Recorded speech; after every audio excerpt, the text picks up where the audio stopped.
boy Luke, back for our fades and sleepers for this week's RSM Classic. In this video, we're going to cover some of the golfers being a little bit overhyped for this weekend, and of course some of our diamonds in the rough, some of the golfers being a little bit overlooked for GPP contests as well. The goal here, of course, to avoid some of those chalk plays that I don't think end up coming through this week, and of course to target some of the guys that nobody else is talking about in the industry. So without further ado, let's hop right into it.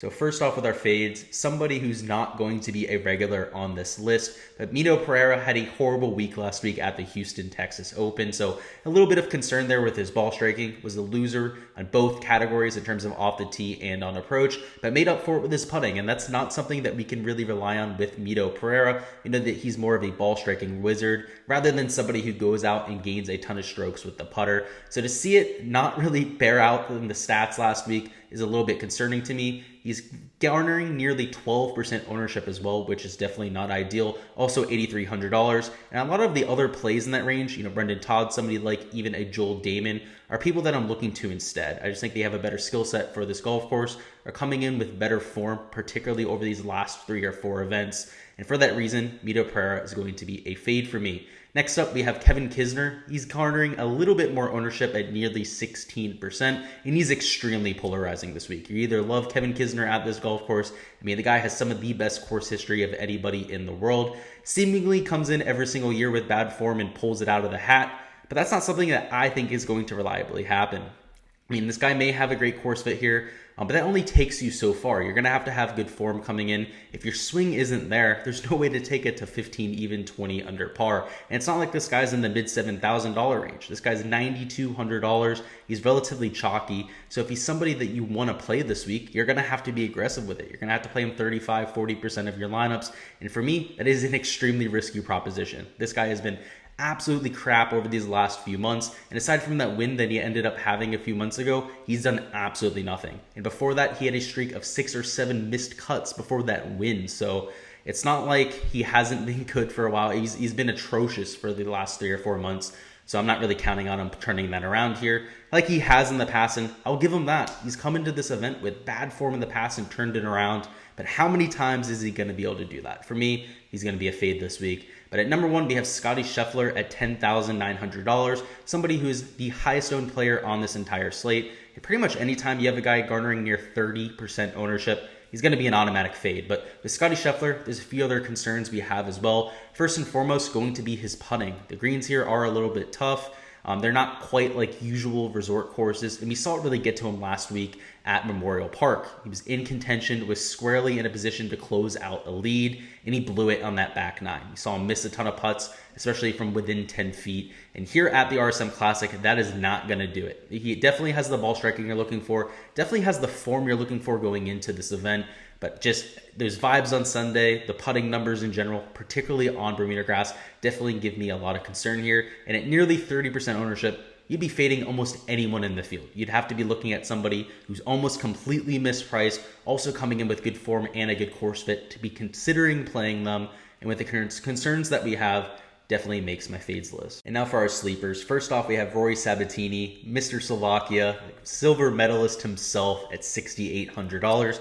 For some reason, coming in with sub 2% ownership. And not only has he been good when he's been on the PGA Tour, that's why we see the 5th ranking in terms of recent form. He's been good internationally as well, making cuts, posting top 25s. So the fact that he's only garnering 1.5% ownership to me is just absolutely ridiculous. If we think about his course fit, we know he's one of the shorter hitters on the PGA Tour, but the beauty of this golf course is that's not a problem. It's just over 7,000 yards, whether you're at Seaside or you're at Plantation. Both of them are some of the shortest golf courses that these tour players see. And if we think about the rest of his game, solid on approach, very solid putter, particularly on Bermuda grass, pretty much checks all the boxes for us. So again, I'd be probably playing him even if he was 7-8% owned. Coming in at minuscule levels of ownership makes him an even better play for this week.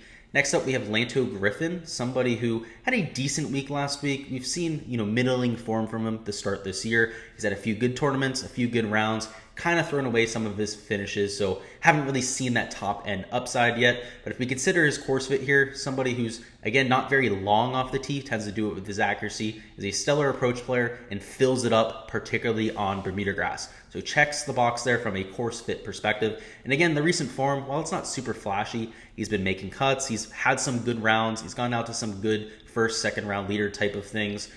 So I'm not going to hold it too much against him. He just really needs to hold it together for all 4 rounds, and he's going to put up a really good performance. The icing on the cake here, he's only $7,300, so vastly underpriced for this field. Also being completely overlooked, only 3.4% ownership. I would have expected closer to 7, even 10% ownership on Griffin, given that type of price tag. I mean, in other fields, he's been more expensive, he's been more chalky, and frankly, giving you quite good results as well. So I don't understand the ownership and the price tag here, so that's why he makes this list. But first off, our number 1 sleeper pick this week, somebody who just tears apart these short tracks, Brendon Todd at $8,400, coming in with single-digit ownership, which is one of the only plays in this 8K range where you can really say that. People are really garnering a lot of ownership in this 9K, 8K range. It does look like a balanced build might be the move this week. It doesn't look like many people are trying to take 2 of those 10K guys, squeeze them into lineups. People really like that 9K range. People really like this 8K range. So to find somebody at this level of ownership is going to be a little bit more rare than usual. So taking a look at the course fit, we know this guy's good at short tracks, just lacks a lot of that distance off the tee, tends to be one of the most accurate drivers of the golf ball, which never hurt anybody. One thing I'll mention about driving accuracy, I talked about it a little bit during my course breakdown earlier on this week. I think it's a little bit overblown. I talked about it as the number 1 correlated stat this week. For me, it's only the 3rd stat I'm looking at. These are some of the largest fairways that they have all year long. I mean, these are resort courses. Pretty much all the courses during the swing season are going to be these resort style golf courses. And even though you see some of the guys that are more accurate play well here, I don't think it's necessarily because of the driving accuracy. A lot of those players tend to be plotters, tend to be really good approach players, tend to be better putters as well. You got to make up for that lack of distance somewhere, and that's most of the time where they tend to do so. So I think it has a lot more to do with the scoring ability, a lot more to do with the shots gained putting than it does that driving accuracy. So I'm not going to hold it against Brendon Todd. He's accurate, but that's not the main reason I like him here. It's really the putting. This guy on Bermuda grass is an absolute savant. Has an extremely high birdie or better percentage, particularly if we filter it by Bermuda grass tournaments. Ranks top 5 in the field in birdie or better percentage on Bermuda. Also top 5 in shots gained putting. And if we take a look at his approach numbers, recent hasn't been the best. He's been right around neutral, but he tends to pop, right? He'll have a few, right around neutral golf tournaments, and then go out and gain 3 or 4 strokes on approach. But he goes out there this week, gains those 3 or 4 strokes on approach. He's not only going to be in contention, but could very well scare the top of the leaderboard. There's probably only 4 or 5 events every single year where Todd really has a chance. Pebble Beach is one of those venues. Here at the RSM Classic with these 2 short courses, going to be a venue that he can compete at. Wyndham Championship. And that's probably about it. There's not many other courses out there. I mean, Heritage, maybe the RSM, like here, that's about it. Those 4 golf tournaments. So for me, Brendon Todd, a good sleeper pick this week. I really like the course fit. I also like the fact that he's being almost completely overlooked here. And the last 6 times we've seen Brendon Todd on a golf course less than 7,100 yards, he's made the cut every single time. He has 3 top 25 finishes, 2 wins, and a top 10 to speak of. So very good vibes on these short tracks. Somebody I'll definitely be looking at in my GPP lineups for this week. That's all I've got for my fades and sleepers, guys. Go ahead and let me know down in the comments who you have as your biggest sleeper pick this week, and of course your biggest fade. For me, you already know who I'm targeting. Fading Scottie Scheffler, also targeting somebody like Brendon Todd, but go ahead and let me know who you've got. I love getting some debate going down there. Love to hear from you guys as well.